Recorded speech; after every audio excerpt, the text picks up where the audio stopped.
Hey everyone, this is Robert with the last of our series on fact-checking tools and techniques. As you know, we live in a world of fakes. Fake photos, fake videos, fake social media profiles, fake news of all sorts. And one of the most efficient techniques to mislead people is using fake websites.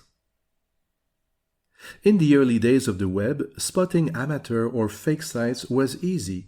You just looked for the eye-bleeding design.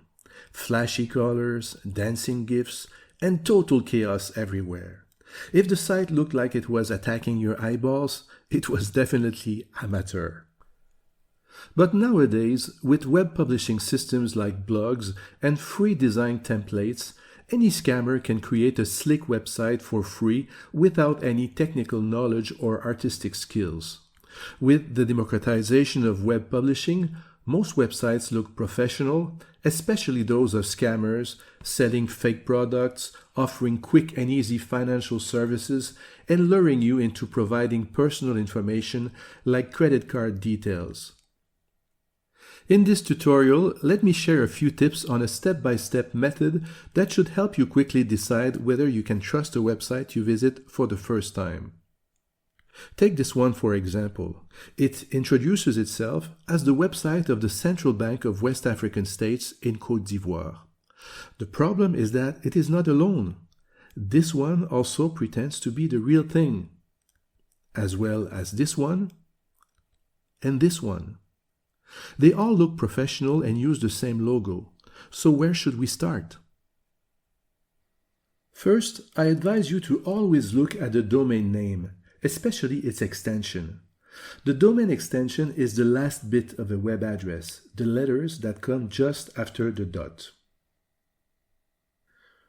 Two letters indicate a geographical domain name linked to a country, like .ca for Canada.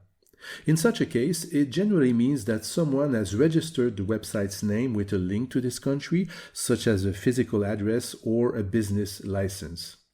There are exceptions. .co refers to Colombia, but anyone can buy a domain name that ends with it, whether or not they live in Colombia. Other domain name extensions may sometimes provide more valuable clues. A website that ends with .gov, .go, or .gouv is necessarily a governmental website. Just by looking at its address, you know it is an official website, no doubt about it. The same goes with .int websites. These domain name extensions are strictly reserved for internationally recognized organizations. On the other side, while websites ending with .com, .net, or .org can be perfectly legitimate, anyone can buy such domain names. So they don't tell you anything by themselves about who owns the site. It's on a first-come, first-served basis. What do we have here? 3 websites that end with .com and one with .int. Before even visiting the website bceao.int, you can be sure it belongs to an international body, like treaty-based organizations operating across multiple countries. We could almost stop here, but let's look at other simple clues to detect scam websites without using any tool other than your observation skills. First, what language is spoken in Côte d'Ivoire? Yes, French. If you do a basic search for Central Bank of West African States on Wikipedia, you will realize that 7 out of 8 member states use French as their official language. Don't you think it's unusual that this website is available in English only? Then, a glance at the design should raise an alarm bell. Look closely. Most graphical elements are flattened. How come an international banking institution with tons of money cannot afford a webmaster with basic skills to fix this very simple technical problem? Now, let's get to the heart of the matter. Who is behind this website? To answer this, look at the top or the bottom of a web page for the About Us, About This Website, Disclaimer, or Contact pages. This is where any legitimate site will provide names and contact details. Let's go to the Contact page here. The bceaocoteDivoire.com contact page doesn't provide any information, just an empty form you're invited to fill out. A couple of additional details should strike you as being out of place for a serious institution. Why would the African BCEAO pick a white person to represent its consumer service? Her head is flattened like other graphical elements on the side. And most importantly, it is a staged stock photo taken from an image bank. Just do a reverse image search and you'll see what I mean.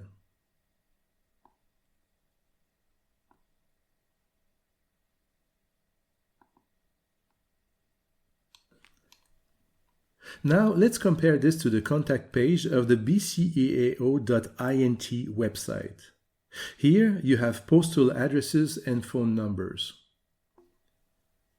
Using Google Maps and activating the satellite view, you can quickly confirm it is a valid address. Google Street View doesn't work everywhere in Côte d'Ivoire, but in other countries where it does, it is another tool you can use to confirm whether a street address matches what you see on the ground. Scam websites generally provide fake street addresses, like this one, cfinanceuk.co. If you copy and paste its headquarters details into Google Maps,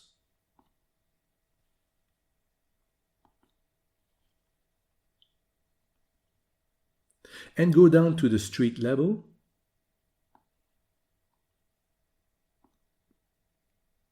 you will find that the address has nothing to do with a banking institution. It belongs to a university student dormitory. At the bottom of our suspicious website is a link to a presentation page. It has no name or contact details, but interestingly, when we compare it to the corresponding page on bceao.int, we find the exact same textual presentation. And it goes for the entire website. This is called phishing, essentially an entire copy and paste of a genuine website, making you think you're on a trusted page and designed to trick you into entering personal details like passwords or credit card information. One last technique to verify a suspicious website is using a simple Google search query to find if there is any mention of it anywhere else on the web. Here's what this query looks like. BCEAO Côte d'Ivoire, in one word, as its domain name, surrounded by quotation marks. Then a space and -site : followed by the domain name, including its .com extension. Make sure there is no space after the minus sign and before and after the colon sign. This query tells Google to find all web pages where this series of letters, BCEAO Côte d'Ivoire, appear in this exact order, except for pages from the suspicious website itself. You immediately see many mentions of the word scam, and a bit further down, this page with an email address. You click on it and find the confirmation of the real purpose behind our website. This email exchange and the fake website were used to trick people into paying money for a promised big reward that never came. The sender of the email claims to be terminally ill and living in the Ivory Coast. He wants to transfer a large charity fund to your bank account so you can build schools and hospitals for orphans. And you were selected because, of course, you're such a nice person. In return, trust us, you will receive a large amount of money. But first you need to create a new bank account on our fake website where a misspelled link at the top of the page has been added to redirect you to another web page where you will be invited to share all your details and pay advanced fees to supposedly facilitate the transfer. Of course, you will never see your money back. It's called the 419 scam. The name 419 originates from the section of the Nigerian Criminal Code dealing with fraud, because Nigerian scammers are considered among the best in the world. These scams are so widespread that an anonymous consumer protection group was set up to identify and shut down such fraudulent websites. The Artists Against 419 is managed by volunteers and includes an up-to-date database of scam websites, many of which are still active. I encourage you to use this database as a starting point to exercise your new website fact-checking skills. So, to recap, here is a step-by-step method to fact-check a website. Look at the domain name extension to see if it reveals anything, such as with a .gov or .int website. What is the quality level of its content? Are the design and graphical elements original or suspicious in any way? Is the textual content plagiarized from other websites? Who are the authors?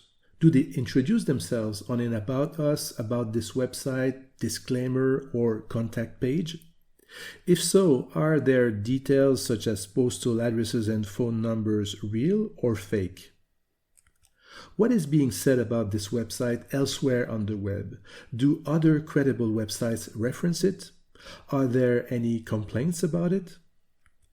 If it is linked to social media platforms, you could also follow and verify the links. In other words, be creative. We have reached the end of our 10-part series on fact-checking tools and techniques. Whether you're a journalist or want to regain control of your internet experience, I hope you enjoyed these tutorials and will benefit from them. Again, thanks for watching.